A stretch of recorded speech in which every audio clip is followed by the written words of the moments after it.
Chakra healing is like dating, and I bet if you approach healing your chakras like it were some dating game, you're bound to make tremendous progress. Now, typically in dating, you go through 4 phases. Phase 1 is always the physical attraction. Chances are you choose to go on a date because you're physically attracted to that person. Next comes the mental compatibility phase, where you talk with another person to determine if your thinking and values are aligned or not. Then comes the emotional compatibility phase. This is primarily gauging how this person makes you feel. And in the last phase, you make a clear decision if this person stays in the friend zone, the stranger zone, or if this person is going to be someone special. Now, what you just did there was you engaged with the person at a physical, mental, emotional, and spiritual level. Now, when it comes to healing chakras, we all start our healing journey by learning the basics.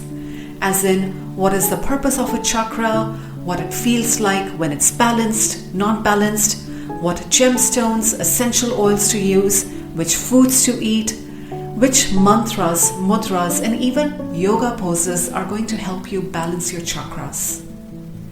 Now, when you're working with these basics, this is how you start getting present to the chakras and their energies inside of you. This is like beginning to develop awareness of chakras. And using our analogy, we can say this is getting to know your chakras at a physical body level. Next comes getting to know your chakra at a mental body level, as in learning how does a chakra thinks. And this is when you start working with the mind matrices. So there are 7 main chakras in the human body, and hence 7 mind matrices.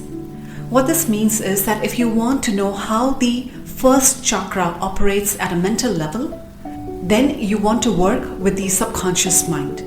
If you want to know how the second chakra works at a mental level, you're going to have to work with the instinctual mind.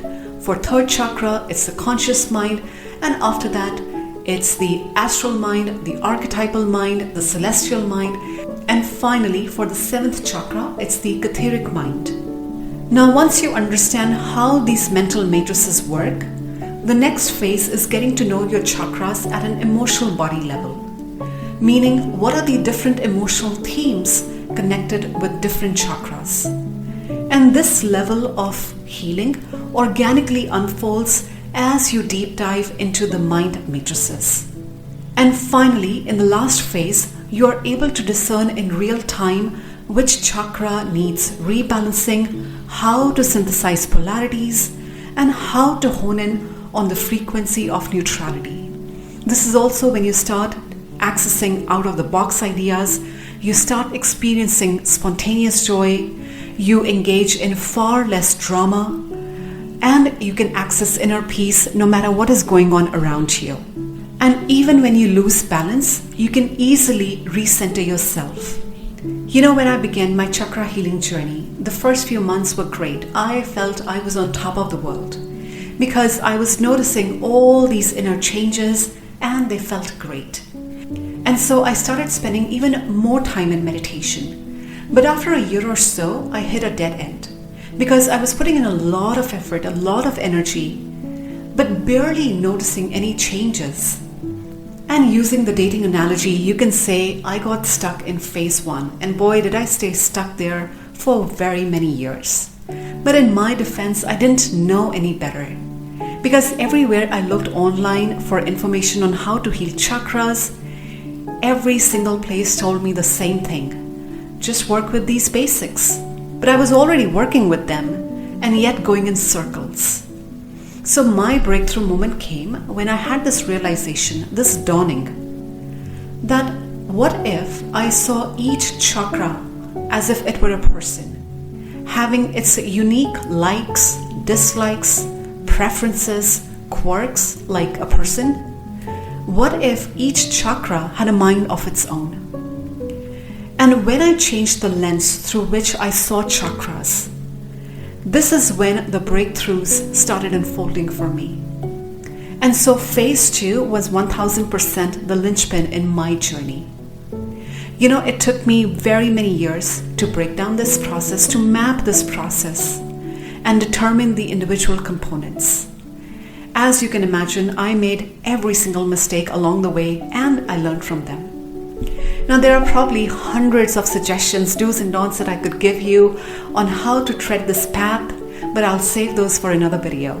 For now, I just want to share one thing that can seriously accelerate your progress. You may not like what I have to say, but it's the truth. And so, if you want to make this journey in the shortest time, then you have to learn how to work with your emotions. Now, the most obvious reason for this recommendation is that chakras are invisible to your naked eyes. Similarly, you can't touch or hold your mind matrices because they're part of the energy body. And so the only way you can access them and their intelligence is through your feelings. Now, the number one reason most people resist their emotions is because there's usually pain involved. And I'll be honest with you guys, like most people, I wanted nothing to do with emotions. Like, I'm a science major, so doing analysis, being analytical, that's my most natural way of being. So I wanted nothing to do with emotions. They were not even a blip on the radar. And I resisted doing the emotional work for as long as I could. But when every single healing modality I explored, when all of them led me to the same destination, that's when I surrendered. And I wish that someone had sat me down and told me that, hey, your emotions are the catalyst you need for your inner work, because that would have saved me a lot of pain and misery. Now, emotions are not formed, they don't exist in isolation. Because whenever there's emotion involved, there is usually a person attached to it, and there's a relationship. So it's kind of like, think of your emotions and relationships like mac and cheese. Of course, both can exist individually, but they make more sense when they are together. So when we talk about healing emotions, it means healing the pain in your relationships. And this could be relationship with your mother, your father, your siblings, your spouse, your partner, your kids, other familial relationships, sexual relationships, platonic relationships, and every single thing in between. Now, the home of all your emotions is chakra 2, or the sacral chakra. And healing this chakra means addressing the pain in your relationships. So relationships, emotions, and pain, they are all intertwined. And your job is to address any trauma, any abuse, whether it's physical, mental, emotional, or spiritual, in these relationships. Maybe it happened during your early childhood days or your adult life. You have got to address it. And this is the stuff that majority of us don't want to look at, we don't want to acknowledge, and hence it's also aptly named the shadow work. Because when you start addressing the pain in these relationships, you're going to start get present to why you have a hard time setting boundaries, why you can't just say no, why you're always people pleasing, and most importantly, what's at the heart of your low self-esteem. And if you sincerely want to heal your chakras, you can't repress your pain, neither can you run away from it, not for too long. And mind you, 95% of the work involved in healing all your chakras is going to be right here in the second layer with your instinctual mind. This is why they also say that ascension is 99% emotional clearing. Now, I shared a lot of information in this video, and I've added all the key pointers I shared today in a mind map format. And if you would like to study further, make notes on it, you're welcome to download. The link is in the description below. I hope these suggestions are supportive in your healing journey.